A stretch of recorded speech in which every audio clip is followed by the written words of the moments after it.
오늘 시간에는 하나님은 과연 누구에게 사랑을 베푸시는가 라는 제목으로 함께 말씀의 은혜를 나누기로 합니다. 오늘도 거룩한 주일에 주님 앞에 예배하는 여러분들을 하나님께서 진심으로 사랑하십니다. 오늘도 예배 중에 복 주시는 그 하나님의 은혜가 우리 성도들과 함께 하시고, 회개를 통하여 여러분의 죄가 자백되어졌을 때에 여러분의 삶의 역사를 모든 악한 영과 귀신들의 끈앞불이 끊어지고 질병과 가난과 저주가 떠나가며 주님의 성령으로 새롭게 되어지는 복된 성도가 되기를 바랍니다. 예배 하나만 잘 드려도 인생 만사는 풀리게 되었습니다. 왜냐하면 그 예배를 통하여 우리는 모든 것을 경험하게 됩니다. 여기에서 우리가 회개할 때 속죄가 일어나고 말씀을 들을 때 믿음이 생겨지니까 여러분은 예배를 소중하게 여기시고 예배를 통하여 하나님을 많이 경험하게 되시기를 간절히 바랍니다. 하나님은 어떤 분이신가? 하나님을 공부하게 될 때 신학교를 들어가게 되면 두 가지를 공부하게 됩니다. 하나님의 속성을 배우는데 비공유적 속성과 공유적 속성을 이렇게 배우게 됩니다. 비공유적 속성이라는 것은 하나님의 형상과 모양대로 지음받은 인간이지만, 인간도 영적 존재, 하나님도 영적 존재잖아요. 그런데 인간은 가지고 있지 않고 하나님만 가지고 있는 것을 비공유적 속성이라고 그러고, 하나님의 형상과 모양대로 지음받은 인간도 하나님과 같이 가지고 있는 속성을 공유적 속성이라고 그러죠. 이를테면 사람은 영적 존재입니다. 그런데 하나님도 영이시죠. 요한복음 4장 24절에 하나님은 영이시니 예배하는 자가 영 안에서 진리로 예배하라. 그러나 사람도 사람 속에 영을 가지고 있습니다. 육체 안에 영을 가지고 있어요.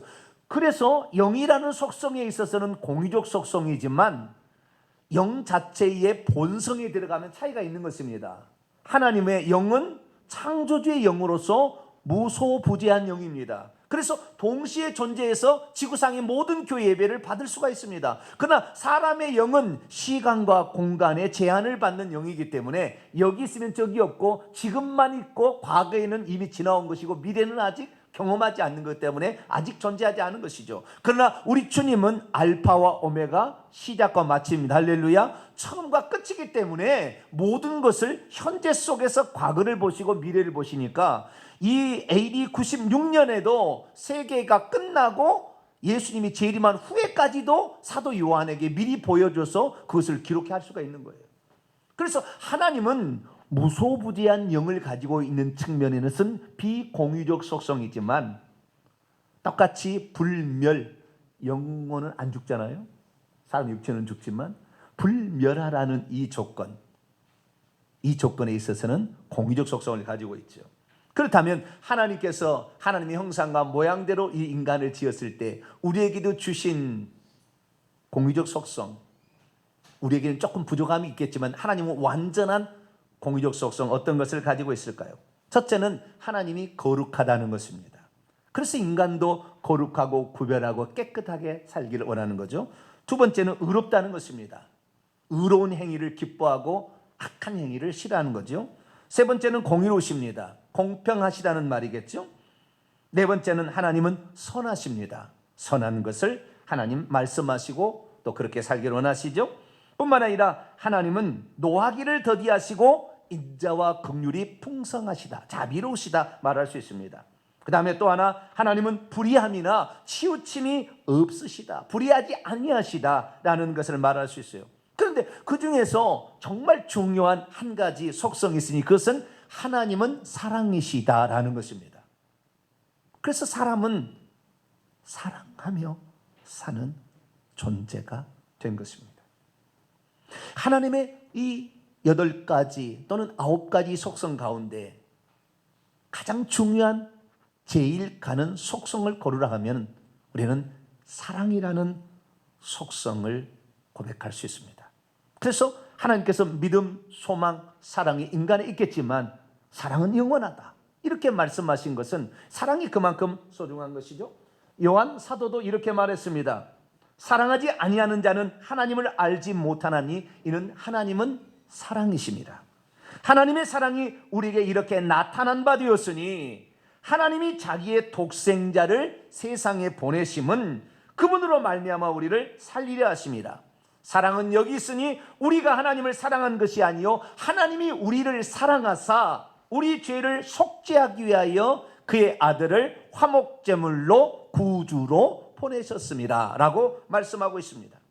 하나님이 사랑이다라는 말은, 이 사랑이란 말은 관념적인 사랑이 아닙니다.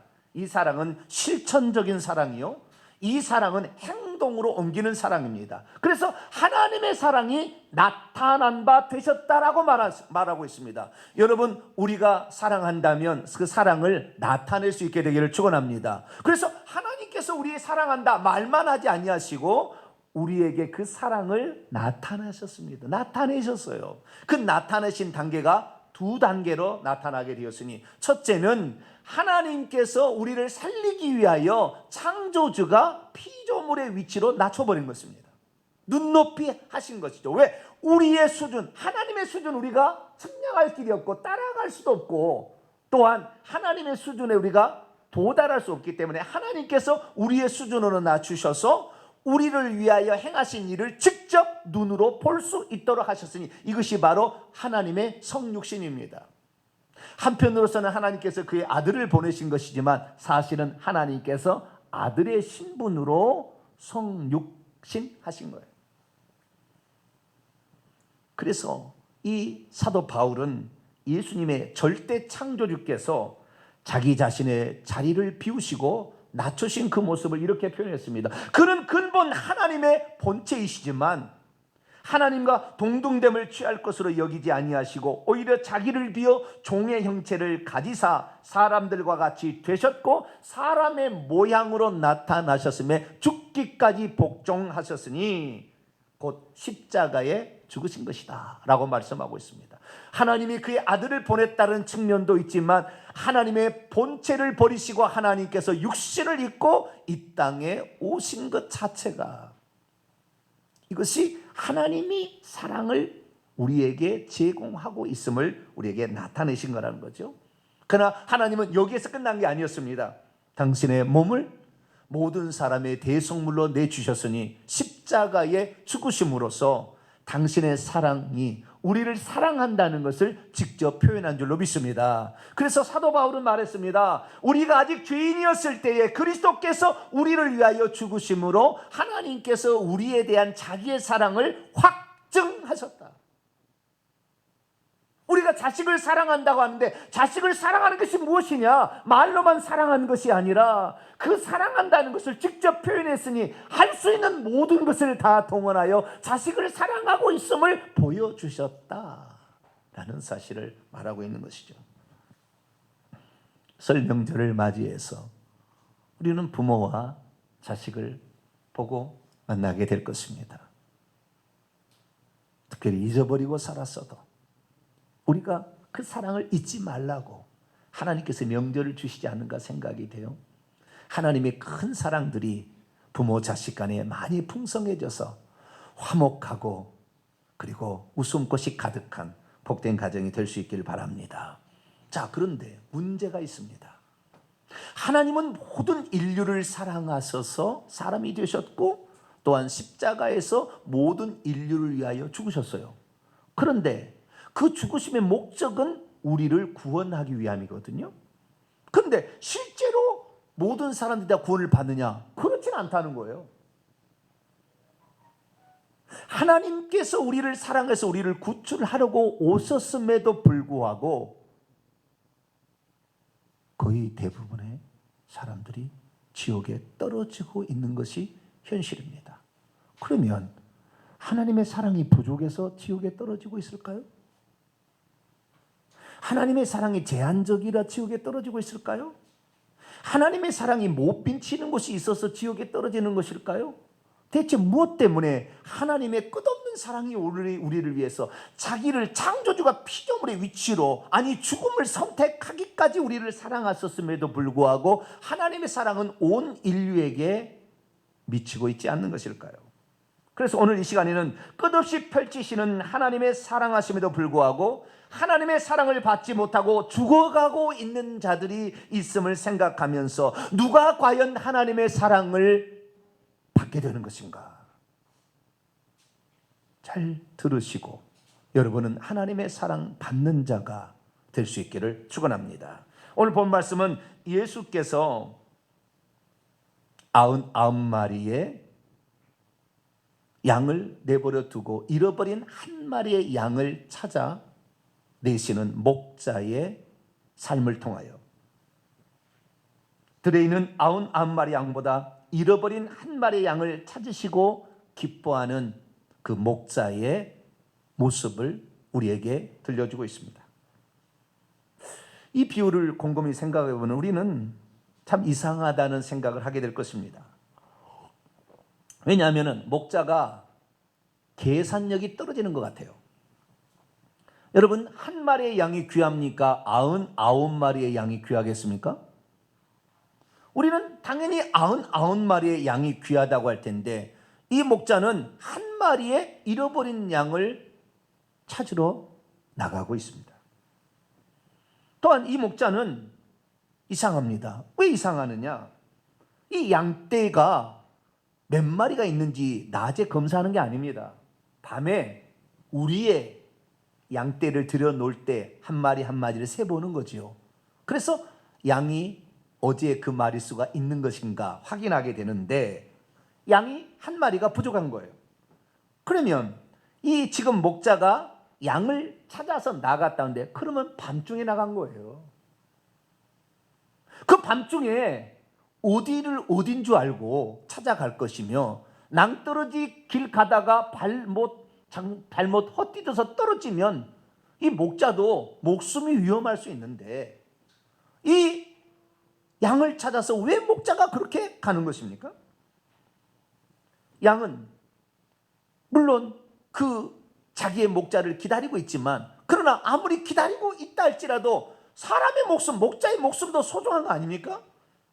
자신의 목숨을 상하는 것이 두렵지도 않다는 것입니까?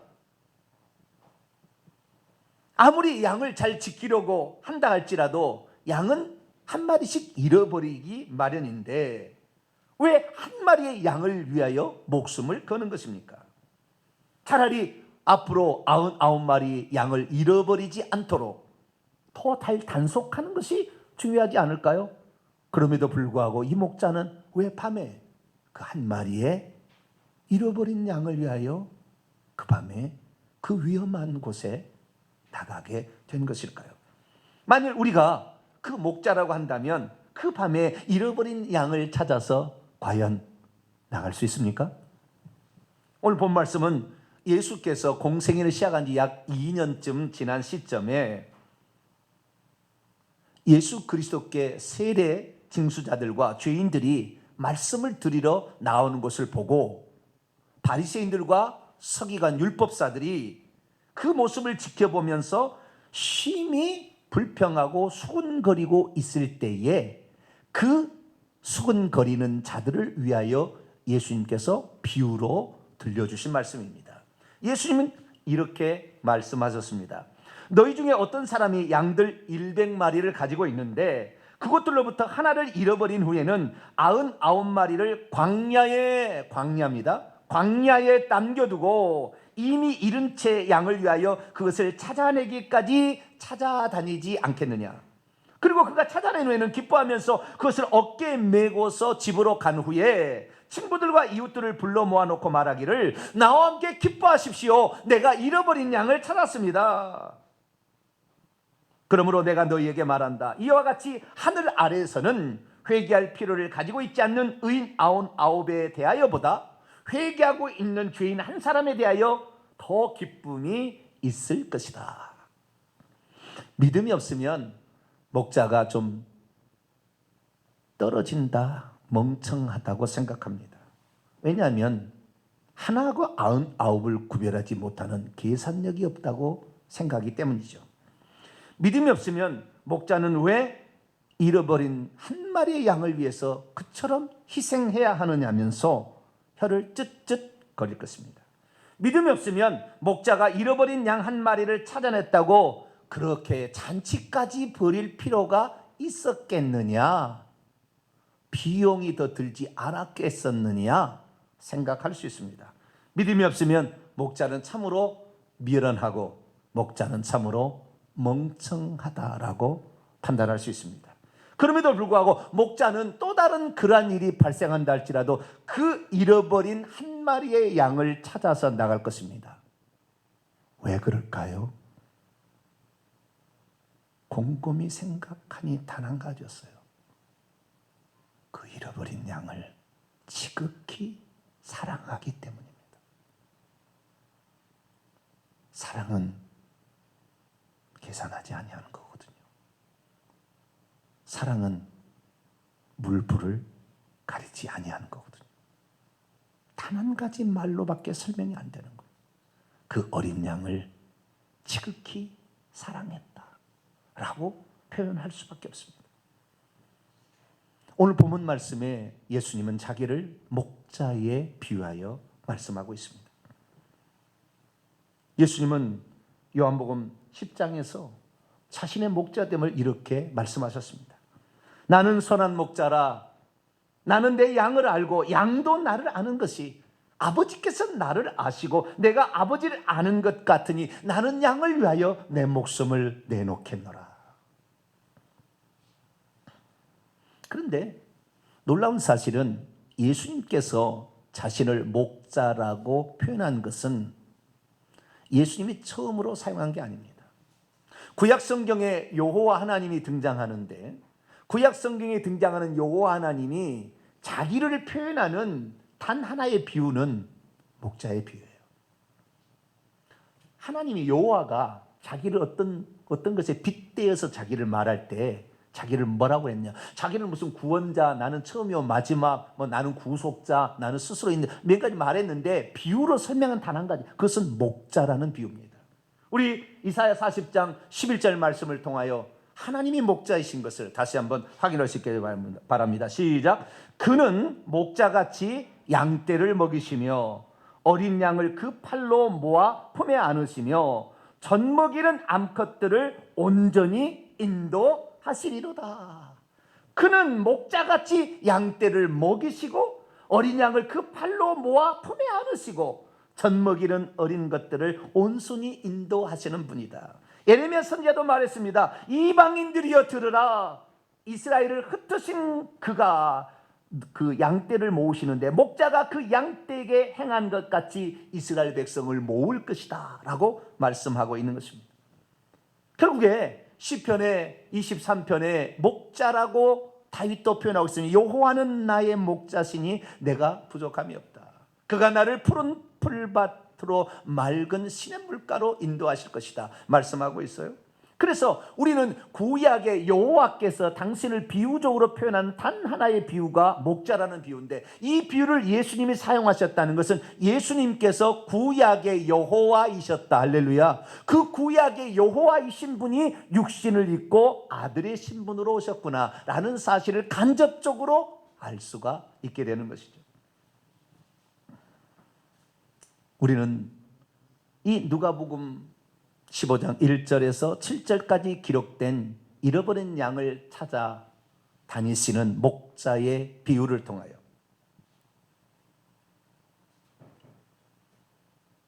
하나님의 마음이 어디에 있는 것인가?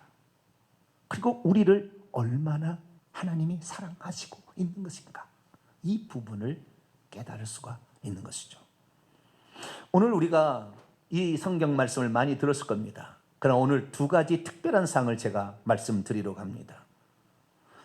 자, 첫 번째, 이 목자가 어린 양을 찾아냈어요. 어쨌든 간에 찾아냈는데 이 목자가 어린 양을 잃어버린 양을 찾아낸 다음에 어디로 갔을까요? 자, 성경 말씀을 직접 봅니다. 4절. 너희 중에 어떤 사람이 양 100마리가 있는데 그 중에 하나를 잃으면 99마리를 들에 광야에 남겨두고 그 잃어버린 채 있는 그것을 찾아낼 때까지 찾아다니지 아니하겠느냐. 또 찾아낸 즉 즐거워 어깨에 메고서 집에 와서, 집에가 아니라 여기 보니까 집 안으로, 인투 집 안에 인이 아니라 인투, 집으로 온 후에 그의 벗들 친구들과 이웃을 불러놓고 말하게 나와 함께 기뻐하십시다 라고 말했다는 거예요. 여기에 잘 보세요. 이 목자가 이 어린 양을 찾아낼 때 그 기쁨이 얼마나 컸는지, 이 양을요 원래는 쫄쫄쫄 데리고 와야 되는 거거든요. 그런데 목에다가 이것을, 무등을 태웠다고 그런가요? 자주가 목에다가 이것을 걸고 춤을 추면서 콧노래를 부르면서 내가 양을 찾았다고 기뻐하면서 이렇게 지금 오고 있는데, 그 양을 찾았으면 어디다 갖다 놔야 돼요? 들에 있는 99마리의 양떼가 있는 그곳에 갖다 줘야 되는데, 이 목자는 이 기쁨을 함께 나누고자 들판으로 가는 것이 아니라 자기 집으로 가서 사람들을 불러놓고 내가 어린 양을 찾았다고, 그 어린 양을 얼마나 사랑했으면 그 어린 양을 찾아내었다고 함께 즐거워하자면서 잔치를 벌이고 있다는 사실입니다. 우리는 이 목자가 얼마나 그 어린 양을 찾아낸 것이 기쁜지 그 마음을 조금 더 들여다 보아야 되는 것이죠. 그런데 주님께서는 이 비유를 하실 때에 단순하게 그냥 이야기를 들려준 게 아니에요. 결론적으로 7절에 이것을 말씀하시려고 이 비유를 한 거예요. 7절 말씀 봅니다. 내가 너희에게 이르는 이와 같이 죄인 한 사람이 회개하면 하늘에서는 회개할 것이 없는 의인 99으로 말미암아 기뻐하는 것보다 더하리라. 이 본문 말씀을 우리가 개역 한글성 개역 개정판으로 보게 된다고 한다면 꼭 가정법처럼 나와 있어요. 이와 같이 죄인 한 사람이 회개하면 어떻다 이렇게 나와 있잖아요. 그러나 이 본문은 가정법 문장이 아니에요. 직설법 문장입니다. 한 사람이 번역을 이렇게 했을 뿐이지 원문에는 이런 뜻이 아니에요. 원문에는 전혀 다른, 우리가 생각지 않는 내용이 들어있어요. 주님께서 무슨 의도로 이 말씀을 하고 있는지가 정확히 드러나 있습니다. 자, 이것을 제가 헬라에서 제가 직역해 보았습니다. 내가 너희에게 말한다. 이와 같이 하늘 아래서는 회개할 필요를 가지고 있지 않는 의인 99에 대하여보다 지금 회개하고 있는 죄인 한 사람에게 대하여 갖는 그 기쁨이 더하리다, 더한다, 더 있을 것이다 라는 그런 말입니다.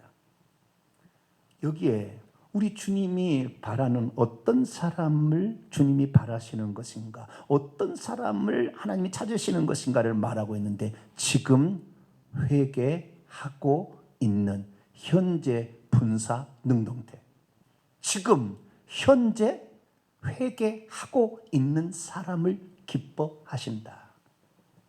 그러면 그 앞에 회개의 필요를 가지고 있지 않는 사람은 누구를 가리키는 것일까요? 예수님께서는 이것을 이중적으로 얘기하고 있는데, 하늘 안에서는 회개할 필요를 가지고 있지 않는 99명, 이미 천국에 들어간 성도는 회개하고 들어갔기 때문에 회개할 필요 없어요. 그래서 천국에 있는 이 의인 99보다는 이 땅에서 회개하고 있는 한 사람이 더 소중하다라는 말입니다. 그런데 주님께서는 이 말씀을 왜 했느냐가 뭐예요? 3절, 예수께서 그들에게 이 비유를 그들에게는 지금 제자들에게 하는 얘기가 아니에요. 1절 2절 봅니다. 모든 세리와 죄인들이 말씀을 들으러 가까이 나오니 바리새인과 서기관들이 수군거려 이르기를 이 사람이 죄인을 영접하고 음식을 같이 먹는다고 비아냥거리고 있을 때에 그들을 향하여 들려준 말씀입니다. 그러면 예수님께서 회개할 필요를 가지고 있지 않는 사람이라고 자처하고 있는 사람이 누구라고 지금 말하고 있는 것입니까? 예수님은 천재예요. 말 한마디로 사람을 들었다 놨다 할 수 있고요, 속에 들어가서 그 마음이 어떤 생각을 가지고 있는지 다 꿰뚫어 보시는 거예요.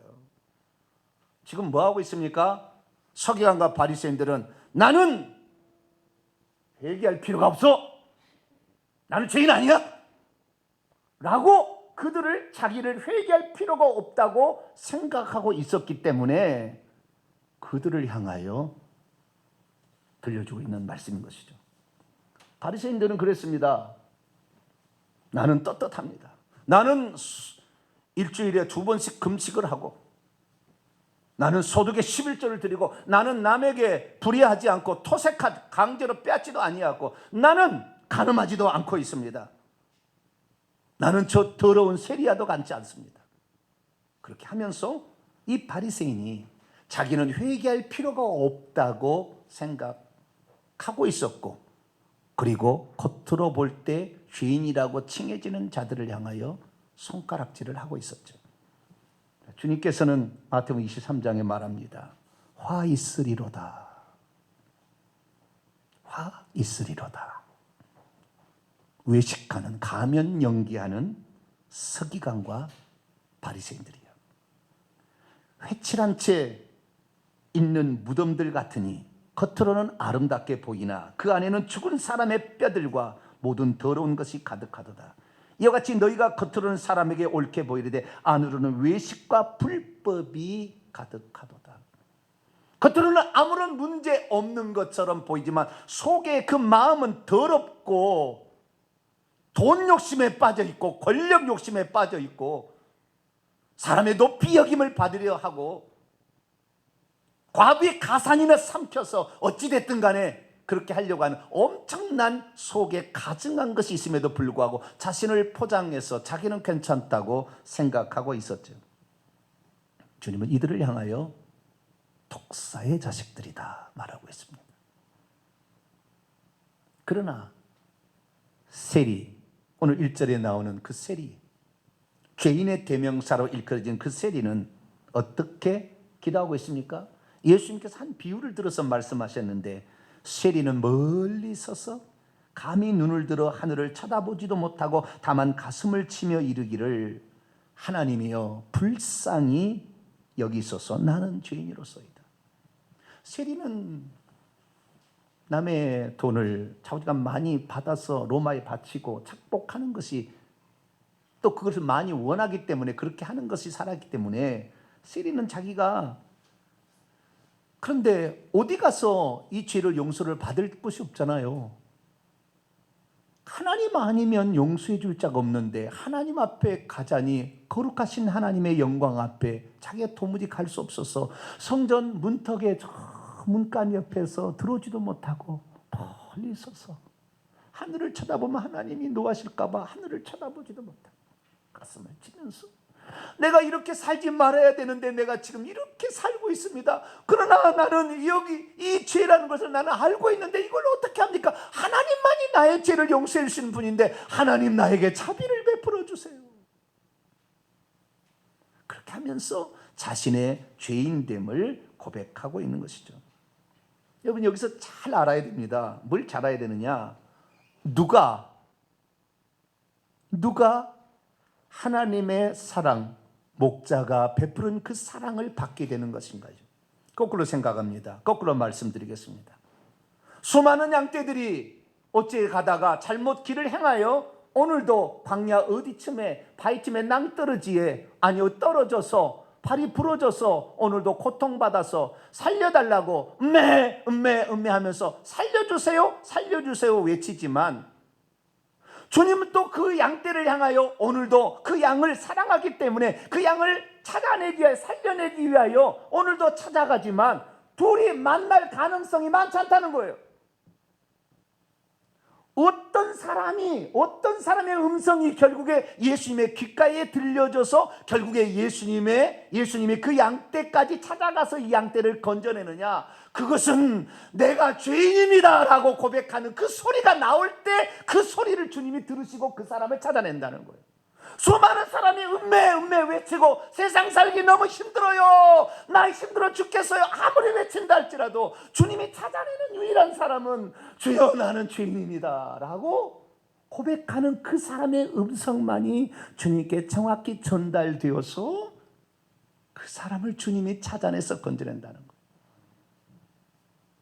주님의 마음은 내가 그 지금 혼자서 외로이 고통받고 있는 저 양떼를 내가 찾아가기 전에 늑대와 곰이 움켜가면 어떡할까?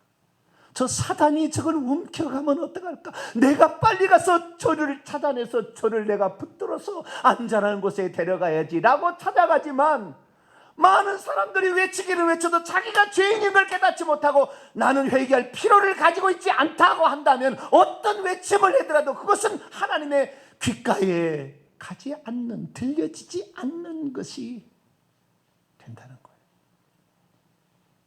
사랑하는 성도 여러분, 여러분의 음성이 하나님께 들리게 하려면 주여 나는 죄인입니다 라고 고백할 수 있게 되기를 축원합니다. 죄인인 것을 고백하는 자가 결국에 주님을 만나게 되고 주님도 그를 찾아낼 수가 있다는 것입니다. 주님은 어떤 양이라도 그를 찾아내기 위하여 오늘도 밤에 불을 켜고 가서 동물의 위험도 있고 낭떠러지의 위험도 있고 가시에 찔릴 아픔도 있지만 약을 찾아 가고 있습니다. 주님은 안 가는 게 아니에요. 모든 사람을 위해서 가고 있어요. 그러나 어떤 사람이 주님을 만나게 되느냐? 주여 나는 죄인입니다 라고 고백하는, 회개하고 있는 죄인, 그 사람이 주님을 만나게 될 줄로 믿습니다. 우리도 때로는 주님 말씀 따라간다고 하지만 주님 말씀 어기고 세상 길로 갈 때가 있습니다. 이 시간 나도 하나님 앞에 죄인입니다 라는 마음으로 찬양 하나 하나님께 올려드리죠. 가시관을 쓰신 예수 찬송하겠습니다.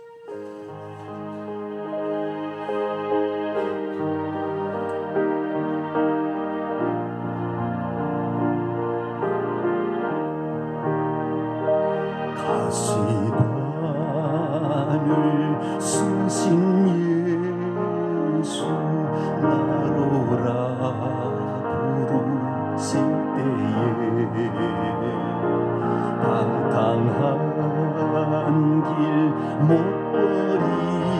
버리고 세상 길로만 향했네. 사랑하는 내 아들아 부르시는 내 아버지, 눈 어두워 보지 못하니 내 죄가 너무 큽니다.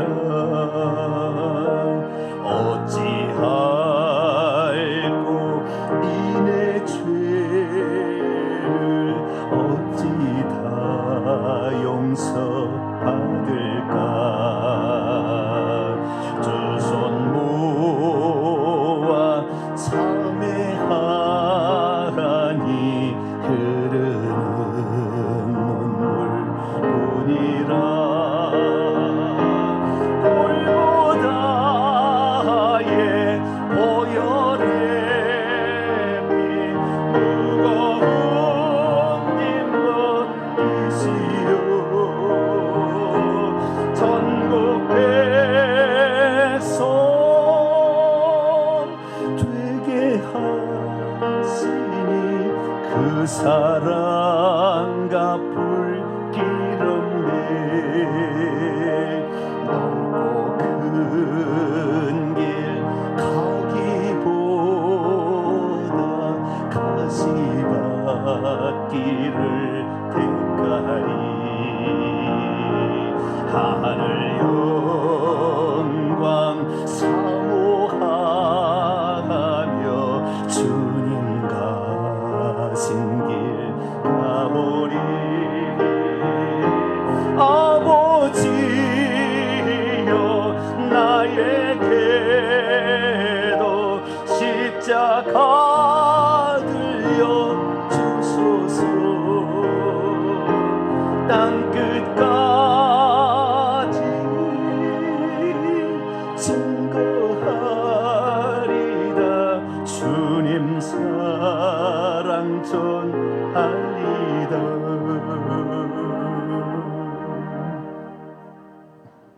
하나님의 사랑이 부족해서 우리가 주님을 못 만나거나 구원을 못 받는 게 아니었어요.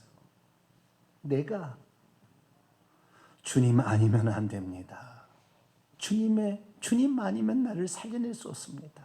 라고 주님만 의지하고 자신의 죄인됨을 고백하게 될 때에 하나님께서는 우리의 목소리, 가느다란 목소리라도 그 목소리를 찾고 듣고 우리에게 오셔서 우리를 찾아낼 줄로 믿습니다.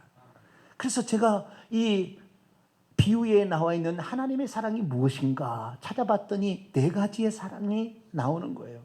첫째는 그분은 이미 잃어버린 채 있는 양이랄지라도 그 양을 찾으시되 끝까지 찾으신다라는 걸 통해서 주님은 절대 포기하지 아니하시는구나.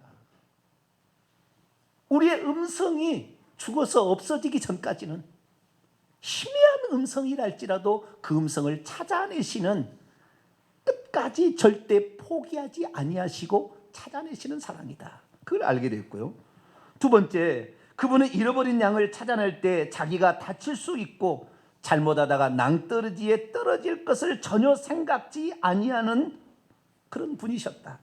이걸 통해서 우리가 아는 것은 그분은 자신을 아낌없이 내주는, 자기의 희생에 아무런 그것을 생각지 아니하고 아낌없이 모든 것을 내어주시는 사랑이구나 라는 것을 알게 됐고요. 세 번째, 그분은 어린 양을 찾아냈을 때 왜 너는 나의 길을 떠나서 가느냐, 단 한마디 책망도 아니하고 모든 과거의 죄를 덮어주시고 그냥 끌어안으시는 사랑이구나. 덮어주시는 사랑이구나. 과거의 잘못 나는 기억하지 않겠다. 나는 너를 찾아난 것, 그것 때문에 나는 기뻐한다. 과거의 죄를 묻지 아니하시고 덮어주는 사랑이다. 마지막으로는 그분은 자기가 그 양을 찾아낸 기쁨 때문에 잔치를 벌이게 되는데, 잔치하면 돈이 얼마겠습니까? 그러나 계산하지 아니하는 그런 사랑이다. 그분은 잃어버린 양이 자신이 죄인됨을 회개하기만 한다면 아무리 희미한 음성이 듣는다 할지라도 끝까지 찾아낼 때까지 그 양을 찾아내시는 분이시는 것을 믿으시기 바랍니다. 그리고 그는 자기를 희생하고 가시에 찔려도 그것을 아픔으로 여기지 않는 사랑인 줄 믿으시기 바랍니다. 그리고 그가 어떤 죄를 지었더라도 내가 죄인입니다라고 회개할 때는 그의 과거를 전혀 보지 아니하시고 모든 죄를 덮어주시는 사랑인 줄 믿으시기 바랍니다. 그리고 그분은 자신이 손해날 것 전혀 생각지 아니하고 계산하지 아니하고 무조건적으로 그 양떼, 그 부르짖음을 향하여 달려오실 수 있는 그러한 계산이 하지 아니하는 사랑인 줄 믿으시기 바랍니다. 이 땅에 어떤 사람이 하나님의 이 사랑을 받습니까? 그것은 단 하나, 주님 내가 잘못했습니다. 주님 내가 죄인입니다. 이것을 고백하는 자, 바로 이런 사람을 하나님께서 사랑하시는 것이죠. 그러나 오늘날 교회 와서 우리가 듣게 될 때에 많은 교회들이 이렇게 말합니다. 하나님은 처음부터 사랑할 자를 선택해 놓았고 사랑받지 못할 자는 저주로 예정해 놓았다. 이러한 거 아니에요. 이거 아니에요. 하나님의 사랑이 무슨 선택적으로 사랑하는 사랑이 아니다. 계산하지 아니하고 무조건적으로 그를 향하여 오늘도 한 마리 잃어버린 양이 있다면 떠나셔서 그 양을 찾아가는 그러한 사랑인 줄 믿습니다. 그래서 그분의 그 사랑을 우리가 생각해야 되는데요. 그 사랑은 우리의 음성이 끊어질 때까지 끝없이 펼치시는 하나님의 사랑인 줄 믿습니다. 하나님의 사랑을 누가 이런 찬송을 했습니다.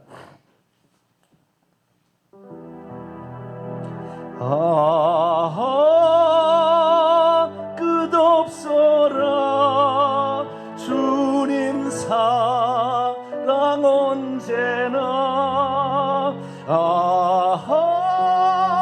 영원토록 구원의 강물 흐르네. 나의 죄 너희의 죄 우리의 모든 죄를 모두 다 사하시오 십자가 달리시고 되신 주 얼굴과 손과 발에 흐르는 그 귀한 피 골고다 언덕 위에 피로 붉게 적셨네.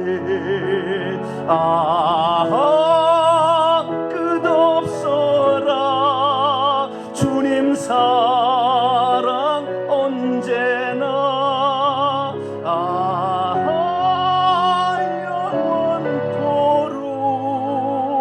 구원의 강물 흐르네.